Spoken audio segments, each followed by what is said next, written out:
इनका जन्म अप्रैल 1961 में हरियाणा के एक छोटे से शहर अम्बाला में हुआ। कुरुक्षेत्र यूनिवर्सिटी से 1985 में इन्होंने अपनी लॉ की डिग्री पूरी करी और लॉ की डिग्री पूरी करने के बाद उन्होंने Punjab and Haryana high court में अपनी प्रैक्टिस शुरू करी। पंजाब और हरियाणा के बीच चल रहे सतलुज यमुना जल विवाद को निपटाने में इन्होंने बहुत महत्वपूर्ण भूमिका। जम्मू कश्मीर में अपने कार्यकाल के दौरान इन्होंने रेप पीड़ित महिलाओं के ऊपर होने वाले 2 फिंगर टेस्ट पर रोक लगाई। जहां 12 वर्षों से लगातार संत श्री आसाराम जी बापू को बेल दिए जाने से मना किया गया, वहीं इन्होंने उन्हें 31 मार्च तक के लिए अर्थात लगभग 3 महीने के लिए अंतरिम जमानत देकर एक मानवता की मिसाल। जय श्री कृष्ण मित्रों, आज बात कर रहा हूँ जस्टिस श्री राजेश बिंदल। राजेश बिंदल वही जज है जिन्होंने संत श्री आसाराम जी बापू आधार पर जमानत। जस्टिस बिंदल 1985 से Punjab and Haryana high court में वकालत करते आए और 2006 में उन्हें Punjab and Haryana high court का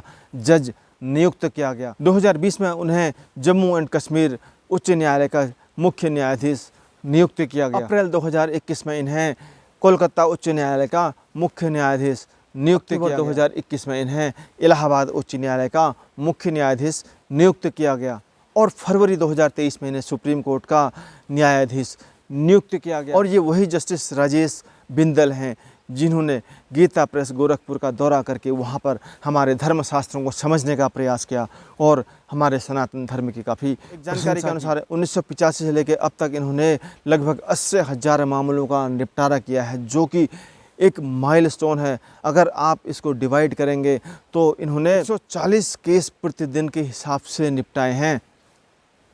और यहाँ पर आप इस वीडियो में देखेंगे कि जस्टिस श्री राजेश बिंदल के विचार कितने अच्छे हैं। जब डॉक्टर वेंकटरमणी ने आपके साथ इंटरेक्शन शुरू किया, सॉर्ट ऑफ अपना एड्रेस, सो ही सेड सत श्री अकाल, because my journey had been, I was in Chandigarh, thereafter Jammu, then Calcutta, then Allahabad and Delhi. So there also, you see, there would be gathering and all that. So जब भी किसी कमरे में कोई आएगा तो सबको हेलो हेलो हेलो नमस्कार कुछ होगा, तो आई वुड नॉर्मली से सत श्री अकाल कॉपी टू ऑल। सो एक वर्ड वो मिस हो गया। Know how your profession is important. We have a population of about 140 crores now. And as I read on, this is all information available on the website only.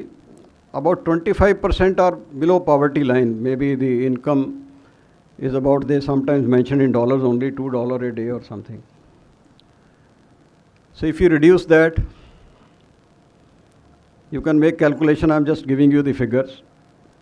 Thereafter, about 25% are those whose income are about 2 to 3 lakhs per annum. They are also the people, these two category of people are hardly in litigation, very few. Maybe the second category of people may be in litigation for the reason that they may be labor employed somewhere, so maybe some labor dispute, but very few. We have 4 crore cases pending in the district courts in the country and about 60 lakhs in the high courts. About 70,000 in the Supreme Court. In one case, how much persons you think to be involved? You will take at least 4 parties in one case, minimum, because there can be more also, there can be less also, on an average. If you multiply this, about 4.5 crore you can take.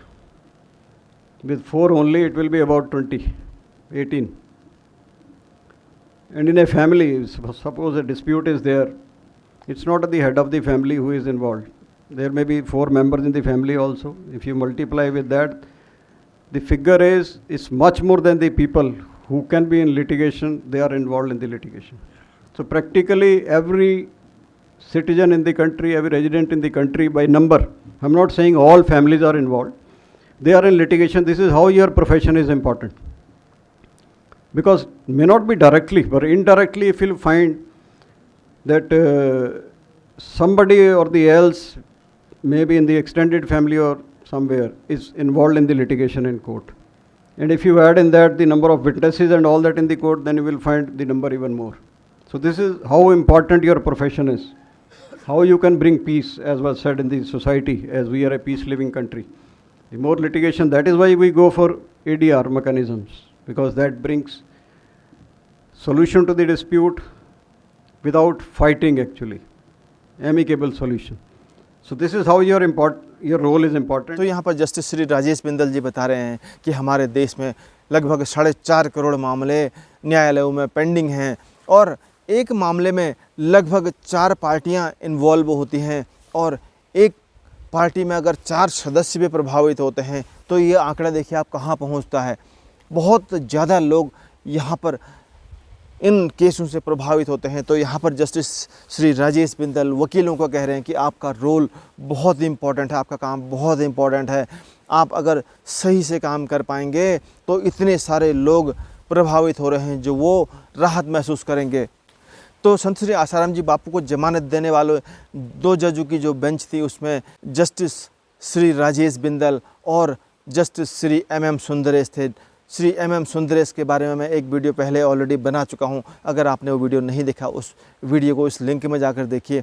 और उस video में बापू जी के शिष्यों ने और सनातनियों ने इतने comment किए हैं, उनका आभार इतना गदगद होकर व्यक्त किया है, मैं आपको बता नहीं सकता हूँ। अगर आप वो वीडियो देखेंगे तो नीचे अगर आप कमेंट से पढ़ेंगे तो वहाँ पर आपको मालूम पड़ेगा कि किस तरह से लोगों ने उनका आभार व्यक्त किया है। और मुझे ही नहीं, संपूर्ण बापूजी के साधकों को ये उम्मीद है, ये आशा है कि सर्वोच्च न्यायालय, उच्च न्यायालय अब इस अंतरिम जमानत को रेगुलर जमानत में कन्वर्ट करेंगे। तो हमें ऐसी पूरी आशा है। तो अगर ये वीडियो आपको पसंद आया है तो इस वीडियो को लाइक करें, शेयर करें, कमेंट करें और अगर इस चैनल पर नए हैं तो इस चैनल सनातन फैक्ट्स को सब्सक्राइब करें। जय श्री कृष्ण।